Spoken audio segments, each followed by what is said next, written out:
11મો આંતરરાષ્ટ્રીય યોગ દિવસ મેદસ્વીતાને યોગ પ્રાણાયામ માધ્યમથી દૂર ભગાવીએ. આયુષ્ય માટે યોગ્ય વિકલ્પ છે. પાટણ સાંસદ શ્રી ભરતસિંહ ડાભી. પાટણમાં north Gujarat education society college ground ખાતે જિલ્લા પંચાયત પ્રમુખ શ્રી હેતલબહેન ઠાકોર તેમજ પાટણ સાંસદ શ્રી ભરતસિંહ ડાભીની પ્રેરક ઉપસ્થિતિમાં આંતરરાષ્ટ્રીય યોગ દિવસની ઉજવણી થઈ. 21મી જૂન ફક્ત એક તારીખ નથી, પરંતુ સ્વાસ્થ્ય, શાંતિ અને એકતાનું પ્રતીક છે, તેમ જિલ્લા પંચાયત પ્રમુખ શ્રી હેતલબેન ઠાકોરે જણાવ્યું. પાટણવાસીઓ આજે વહેલી સવારે હુંફાળા પવન સાથે યોગમયી બન્યા હતા. 21મી જૂન એટલે આંતરરાષ્ટ્રીય યોગ દિવસની ઉજવણી સમગ્ર વિશ્વ કરી રહ્યું છે.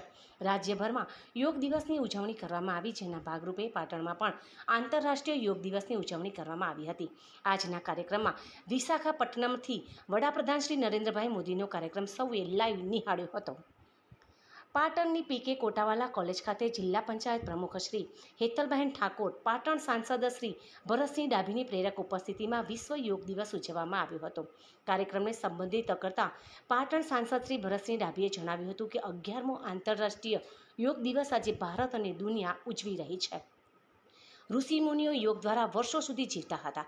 આયુષ્ય માટે યોગ જ વિકલ્પ છે. વડાપ્રધાન શ્રી નરેન્દ્રભાઈ મોદીએ યોગની આ સંસ્કૃતિને વિશ્વમાં ફરીથી બહુમાન અપાવ્યું છે. ગુજરાતીમાં કહેવત છે ને, પહેલું સુખ તે જાતે નર્યા. આપણું સ્વાસ્થ્ય સારું હોય તો આપણે જીવનની પ્રવૃત્તિઓ કરી શકીએ છીએ, અને તે પ્રવૃત્તિ કરવા માટે યોગ ખૂબ જ જરૂરી છે. યોગ દ્વારા શરીરની તંદુરસ્તી જાળવવા મદદરૂપ બની રહે છે. આ પ્રસંગે જિલ્લા પંચાયત પ્રમુખ શ્રી હેતલબહેન ઠાકોરે જણાવ્યું હતું કે 21મી જૂન ફક્ત એક તારીખ નથી, પરંતુ સ્વાસ્થ્ય, શાંતિ અને એકતાનું પ્રતીક છે. યોગના આ પાવન પથ પર આગળ વધવા બદલ આપના પ્રયત્નોને બિરદાવું છું. મને કહેતા ગૌરવ થાય છે કે સમગ્ર વિશ્વને જેણે યોગની ભેટ આપી છે તે બીજું કોઈ નથી, પણ આપણું ભારત દેશ છે. વડાપ્રધાન શ્રી નરેન્દ્રભાઈ મોદી દ્વારા સંયુક્ત રાષ્ટ્રની સભામાં યોગ વિશે જણાવ્યું, જેથી 21મી જૂન વિશ્વ યોગ દિવસ તરીકે મનાવીએ છીએ. પ્રમુખશ્રીએ વધુમાં જણાવ્યું હતું કે ગુજરાતના મુખ્યમંત્રી શ્રી ભૂપેન્દ્રભાઈ પટેલની ગૌરવપૂર્ણ ઉપસ્થિતિમાં વડનગરની ઐતિહાસિક ભૂમિમાં એક નવા વિક્રમનું સર્જન યોગ દિન નિમિત્તે થઈ રહ્યું છે. યોગ દ્વારા આપણા શરીર અને મનને સ્વસ્થ કરીએ છીએ. આપણે પરોક્ષ રીતે એક સ્વસ્થ સમાજ અને સ્વસ્થ પૃથ્વીના નિર્માણમાં પણ યોગદાન આપીએ છીએ.